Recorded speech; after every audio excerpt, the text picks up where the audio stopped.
Hi, Rob Furman here, Senior Analyst at Katusa Research. I'm here at the VRIC 2017 with the President and CEO of Cobalt Power Group, Andy Rompel. Andy, thanks for coming on. Hi Rob, nice to be here. Thank you very much. So it's a really exciting topic we're going to talk about today, and that's cobalt. And it's a metal that not everybody is necessarily familiar with, but I find, and I'm sure you agree, that it's actually quite important and will continue to become more important over the next generation. Well, cobalt has been known in the past, and you might remember the porcelain with the blue color. Yes. And it was in televisions, and it was in many applications, but it hadn't been in batteries. Now It is in those batteries, those lithium-ion batteries. Renewable batteries, yeah. And we need them for the Teslas and those future electric cars. It's clean energy. Yep. So there is a new application for cobalt. Huge, absolutely. And I think it's safe to say that Tesla and the rest of the EV world it is a game-changing deal for the industry, and cobalt, I think, is something that kind of gets overlooked. Cobalt does get overlooked a little bit, however, because supply and demand kicks in, and demand is getting higher and higher. Yep. The supply remains pretty low. Yes. And this is reflected in the price. If you look at the graphs of cobalt, when we started in September, it was just under $12 per pound cobalt. Today it was over 16. Yeah, I remember when I first started doing my research on cobalt, it was about $10 a pound, and it's amazing what's happened. I think it's really interesting. I think you should talk about the supply. Like, where do we currently get a lot of cobalt from? Because it's not sourced here in Canada very much.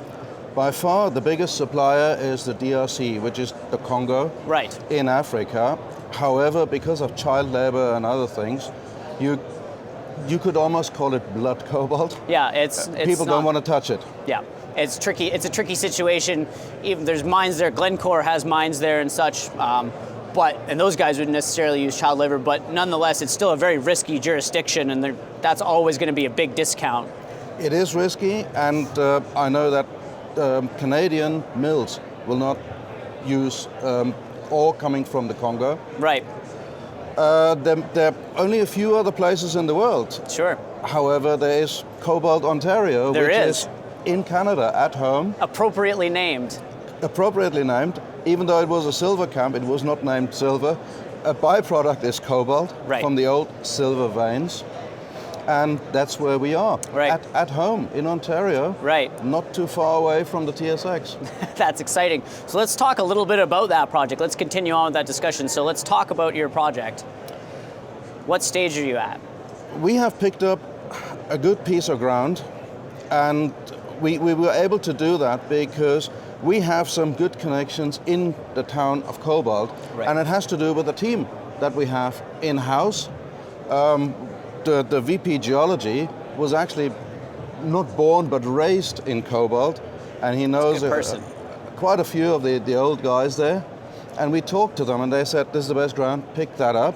Right. And we did some financial modeling, and you can't have a small package of ground and just one vein. Right. That's not going to cut it. No. You actually need a bundle of veins, and this is what we used. We need strike length. So this is kind of the criteria we used to pick up the ground, and we have a solid package in the heart of Cobalt. Right. And we are, I believe, the only company that is physically exploring there. We have already conducted an aeromag survey, and we have to receive the results, but I saw some initial results. They look very, very promising. Exciting. We are currently doing an IP survey, induced polarity. Right. And we should receive the results maybe in a month's time. You'll use those then to target your drilling? Yes. We started this IP survey over known shaft positions, at a shaft position where we know we have veins.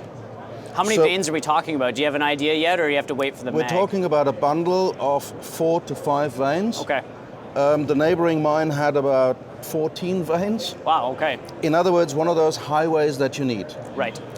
So we start with the IP survey over the known area with known veins, and then we move into our exploration area, and we try and pursue these veins on those pseudo-sections derived from the IP survey. Right.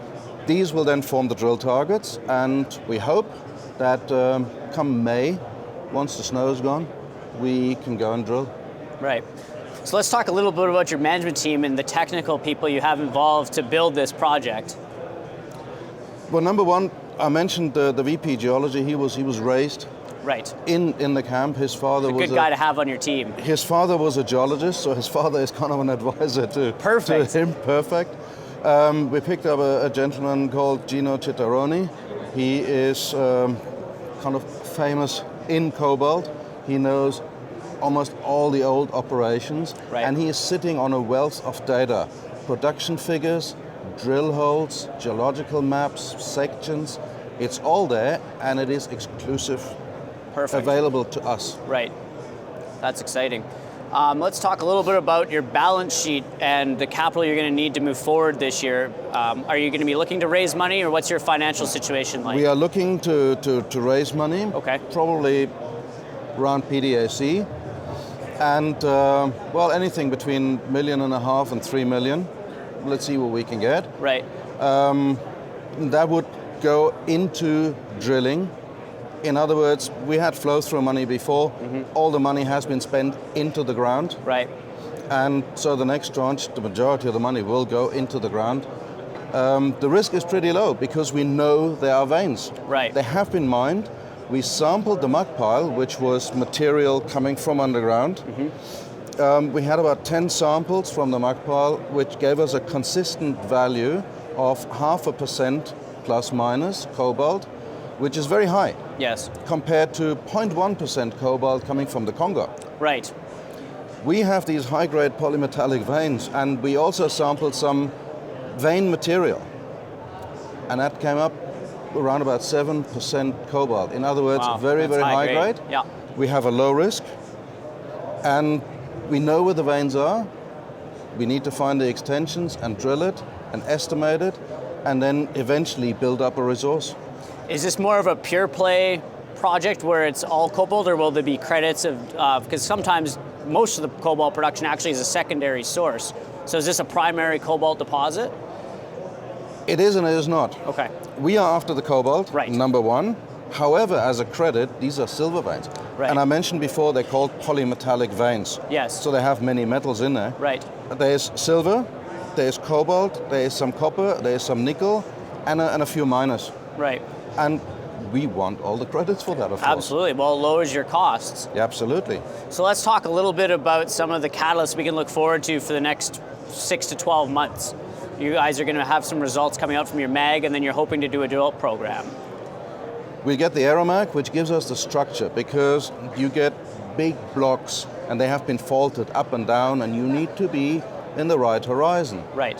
With this is always kind of a piece, a puzzle in the big, a piece in the puzzle. Sure.